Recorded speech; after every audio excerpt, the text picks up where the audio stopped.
I would like to quickly point out that John the Mouse Video has a large selection of videos from North and South America for your viewing pleasure. Don't forget to hit the subscribe button. Now let's get into the cheese of the matter. In downtown Waterloo, on the corner of 3rd and Cedar Street, stood the Waterloo Gasoline Engine Company. Founded in 1893, this factory was the first in the city to manufacture gasoline-powered tractors.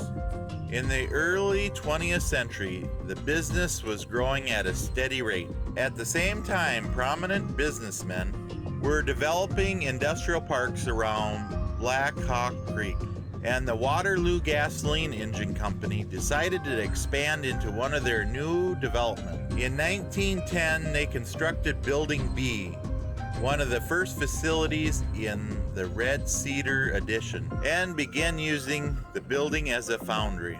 In 1918, John Deere purchased the Waterloo Gasoline Engine Company and continued to use the Building B for its foundry or metal casting operations until a new foundry was built in 1928. During World War II, Building B housed the Iowa Transmission Company, a subsidiary of John Deere that produced tank transmissions.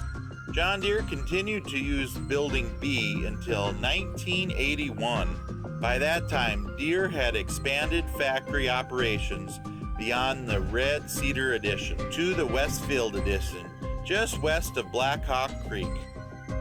John the Mouse travel map is available for Google Maps. It will help plan your route to the locations of your favorite videos.